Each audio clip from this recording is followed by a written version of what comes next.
எடப்பாடி பழனிசாமியை அடிக்க பாய்ந்த சி.வி. சண்முகம். அதிமுகவிலே வெளியான பரபரப்பு தகவல். நண்பர்களே, அதிமுக தொண்டர்களாக இருந்தீங்க அப்படின்னா மறக்காம நம்ம சேனலை சப்ஸ்கிரைப் பண்ணிட்டு இந்த வீடியோக்கு ஒரு லைக் பண்ணிருங்க.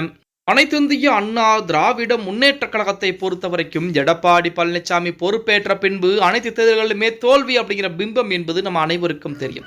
அதன் காரணமாக தற்சமயம் அதிமுகவிலே மிகப்பெரிய ஒரு பிரச்சனை என்பது உருவாகி இருக்கிறது. அதாவது அதிமுகவில் சி.வி. சண்முகம், எஸ்.பி. வேலுமணி இருவரும் எடப்பாடியை பதவி விலக சொல்றாங்களாம்.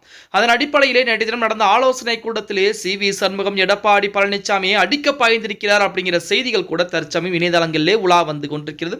அதில் லைன் வாசிக்க ஆரம்பிக்கிறேன், நீங்களே கேளுங்க நண்பா. விஜய் அவர்கள் ஆட்சி அமைக்க முடியாம இருந்தப்ப திருமாவளவனை சிஎம் ஆக்குறதுன்னு திமுக ஒரு பிளான் போட ஆரம்பிச்சிருக்கு. இதுக்கு முதல்ல எடப்பாடி பழனிசாமியும் ஓகே சொல்லியிருந்திருக்கார். அதிமுக கூட்டணியில் இருக்கக்கூடிய தினகரன், அன்புமணி எல்லோருமே ஓகே சொல்லிருக்காங்க.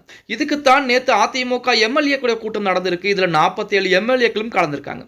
உள்ளே போறப்ப எல்லோருடைய செல்போனையும் வெளியிலே வாங்கி வச்சிருக்காங்க. சி.வி. சண்முகம் தான் திருமாமேற்றை பேச ஆரம்பிச்சிருக்கார். அவர் பேசும்போது உங்களை முதல்வராக்கணும் திமுக முதல்ல சொன்னது. அப்புறம் திருமாவளவனை முதல்வராக்க வேண்டும் என சொல்லியிருக்கிறது.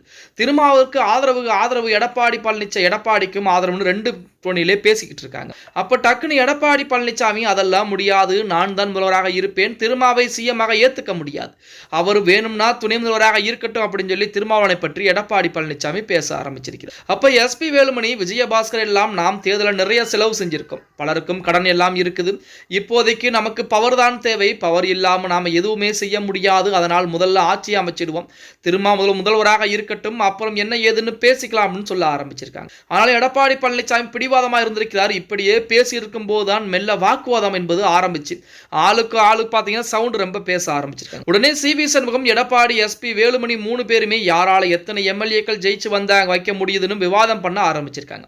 ஒரு கட்டத்தில் சட்டுன்னு சேரை தள்ளிவிட்டு இருந்துச்சு சி.வி. சண்முகம் எடப்பாடியை நோக்கி அடிக்கிற மாதிரி கையை ஓங்கிட்டு வந்திருக்கிறார். டக்குன்னு எடப்பாடியும் பதிலுக்கு கையை ஓங்கி திருப்பி அடிக்கிற மாதிரி போக ஒரே பதற்றமாகி இருக்கிறது. நிலைமை ரொம்ப விபரீதமாயிரும்னு பயந்து போன மற்றவங்க 2 பேரையும் தடுத்து விலக்கி உட்கார வச்சிருக்காங்க. அப்ப அக்ரி கிருஷ்ணமூர்த்தி சி.வி. சண்முகம் பக்கத்துல வந்து சமாதானப்படுத்துற மாதிரி பேச அவரையும் சத்தம் போட்டிருக்கிறார் சி.வி. சண்முகம். இதற்கு பிறகுதான் எடப்பாடி பழனிசாமி புதிய ஆட்சிக்கு வாழ்த்துக்கள் ட்வீட் போடவே ஆரம்பித்திருக்கிறார் அப்படிங்கிற மாதிரி செய்திகள் தான் தற்சமயம் இணையதளங்களிலே உலா வந்து கொண்டிருக்கிறது. அதாவது அதிமுகவை பொறுத்த வரைக்கும் ஒரு சின்ன தகவல் என்பது கிடைத்தாலும் அதை ஊதி பெரிதாக்குவதற்கு மிகப்பெரிய வேலைகள் எல்லாம் செய்தி நிறுவனங்கள் பண்ணிக்கிட்டு தான் இருக்கிறாங்க. அதே திமுகவிலே மிகப்பெரிய பூகம்பம் வெடித்தாலும் கூட இதுவரைக்கும் வெளியிலே வராது.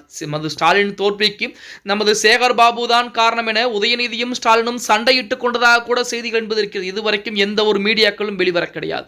அதிமுகவிலே பல்வேறு பிரச்சனைகள் என்பது நடந்து கொண்டிருக்கிறது. எடப்பாடியை பதவி விலக வேண்டும் என சொல்லுகிறார்கள். அது மட்டுமல்லாமல் அதிமுக எம்எல்ஏக்கள் விஜய்க்கு ஆதரவு அளிக்கப் போகிறார் என தகவல் வெளிவந்து கொண்டுதான் இருக்கிறது. பொறுத்திருந்து பார்க்கலாம். இது எது உண்மை அப்படிங்கிறது பொறுத்திருந்து பார்த்தால் மட்டும்தான் தெரியும்.